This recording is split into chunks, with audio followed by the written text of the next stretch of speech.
Olá, torcedor alvirrubro que acompanha o canal do Anderson Batista, sejam muito bem-vindos. O Náutico arrancou um empate importantíssimo jogando em Erechim. Uma partida ruim do Náutico no primeiro tempo, mas depois da segunda metade da etapa final de jogo, o Náutico conseguiu se acertar com as mexidas de Fernando Marchiori, ter mais a posse de bola e conquistar, né, esse empate nos acréscimos da partida. O Náutico estava perdendo por 3-1 e conseguiu resgatar esse placar que, pelas circunstâncias da partida, foi um placar favorável à equipe alvirrubra. E se você ainda não é inscrito no canal do Anderson Batista, vem aqui embaixo, se inscreve na nossa plataforma, ativa o sino das notificações, deixa o like nesse conteúdo, porque a partir de agora a gente analisa esse empate do Náutico contra o Ipiranga 3-3 jogando fora de casa. O Náutico que permaneceu na sexta posição da Série C do Campeonato Brasileiro, chegando agora aos 19 pontos ganhos, de um contexto de partida que exigia no começo do Náutico, né, um pouquinho mais de entendimento do que era o jogo contra o Ipiranga. Primeiramente o gramado do Colosso da Lagoa. Impraticável para uma equipe que gosta de trocar passes como o Náutico, embora tenha um jogo direto também interessante, mas um gramado bem mais pesado, dificultando até dos próprios jogadores do Náutico de ficarem em pé, né? Muito pelas fortes chuvas que atingiram o Rio Grande do Sul nessas últimas semanas. Então o gramado foi algo que me chamou a atenção e que dificultaria, né, a própria ação da equipe de Fernando Marchiori nesse jogo, porque do outro lado teria uma equipe acostumada com essa condição. O Ipiranga já esteve, né, nessa situação de ter um gramado mais pesado, está jogando em casa, manda suas partidas no Colosso da Lagoa e seria até, né, para eles um artifício a mais dentro da partida. Aí o Náutico começou com suas linhas muito recuadas, as principais jogadas mais uma vez saindo de Paulo Vilheiro pelo lado direito, né, mais uma vez Marchiori adotando o colombiano no lado direito de campo, e a equipe do Ipiranga tendo na velocidade de seus principais jogadores, os jogadores de ataque, as suas chances mais perigosas. A gente viu, por exemplo, né, os gols marcados pelo Ipiranga no começo da partida, que as falhas da zaga do Náutico, elas trouxeram a equipe do Ipiranga para o jogo. Né? Não dá para você vacilar com um cara como Eric Marcos, né? Eric Farias, como queiram, né? Um atacante que tem essa vice-artilharia da competição e que é um brigador, né? Um cara que gosta de disputar na defesa, embora também seja esse cara mais veloz, mas é um cara também, né, dessa disputa corpo a corpo. E o gramado, o estilo da Série C e o gramado de hoje permitia isso. E ele acaba ganhando da defesa do Náutico, colocando o Ipiranga em vantagem. O segundo gol da equipe do Ipiranga saindo dos pés do Jonathan Ribeiro, que para mim fez um grande jogo. Né? Ele foi o homem das assistências, né, tanto do gol do Eric como também do terceiro gol de William Barbio. Né? E fez o segundo gol da equipe do Ipiranga. O Náutico acaba descontando, né, depois da insistência de Vilheiro, né, e até uma jogada pelo lado esquerdo. O Berguinho, né, acaba cruzando, achando o colombiano dentro da área.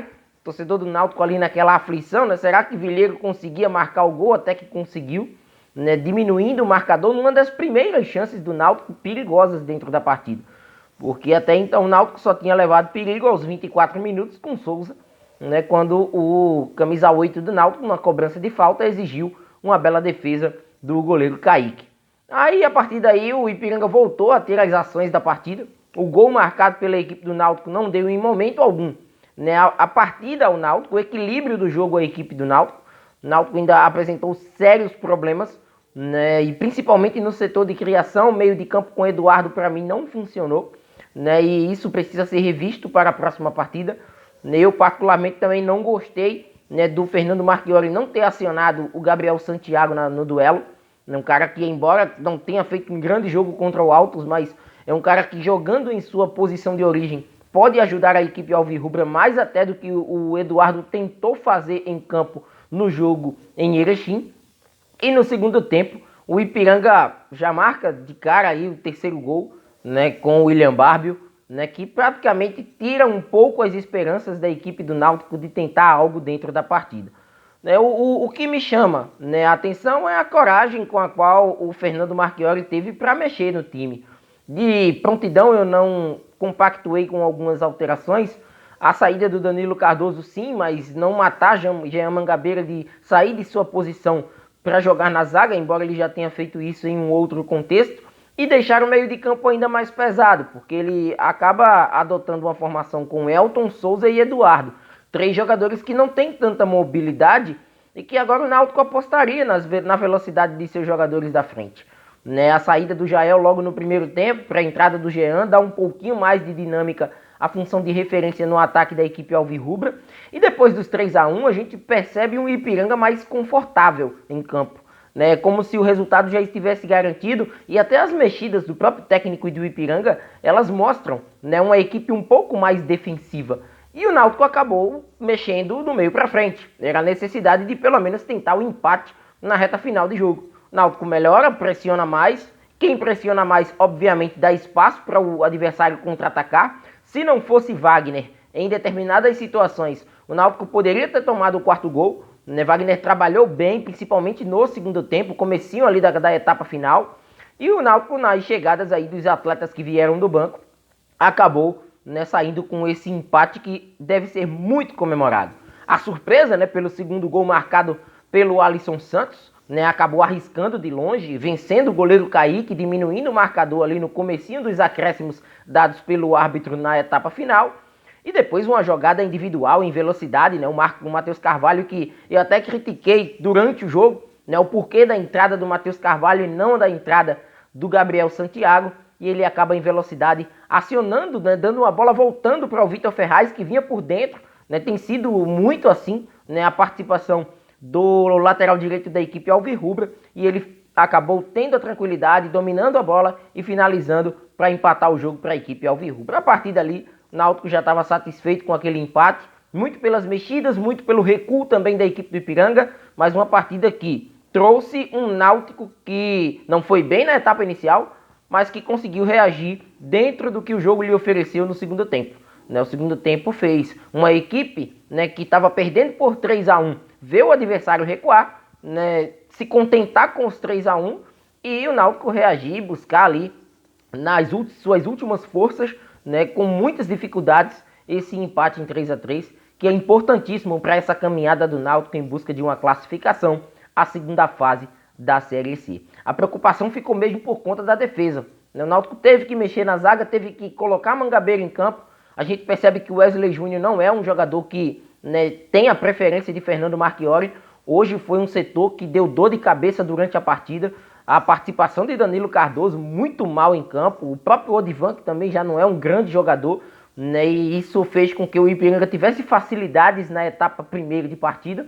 E depois, com as alterações, Jean Mangabeira dá mais força, dá mais robustez à zaga do Náutico, né, mesmo que de forma improvisada.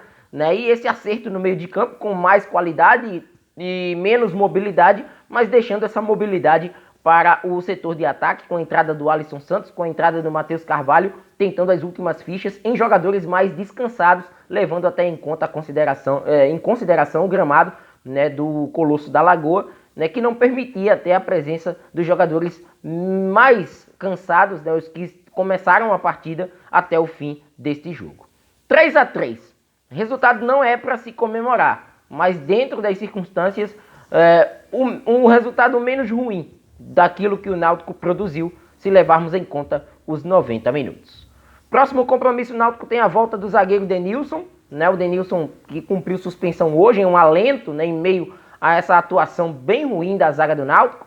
E o próximo duelo contra o Figueirense, sábado, às 4h30 da tarde, jogo acontecendo no Estádio dos Aflitos, né, o primeiro de uma sequência de 2 jogos que o Náutico terá em casa, Figueirense e Remo, e a possibilidade, né, de quem sabe vencer e continuar no G8. Faltando 7 rodadas para o fim, esse empate hoje ele serviu muito para as circunstâncias do campeonato, né, de uma equipe que não estava bem conseguiu reagir no jogo, principalmente na sua reta final, e na próxima partida é tentar em casa, com o apoio do seu torcedor, num horário acessível, né, até mesmo para que a torcida possa se fazer presente, para que o Náutico busque um resultado importante dentro da terceira divisão, para que continue no grupo seleto das equipes que avançam à fase seguinte do campeonato. Gostou do conteúdo? Se inscreva no canal, ative o sino das notificações, deixe o like nesse vídeo e, claro, compartilhe nas suas redes sociais. Esse é o canal do Futebol Pernambucano, o canal do YouTube do Anderson Batista. Até mais!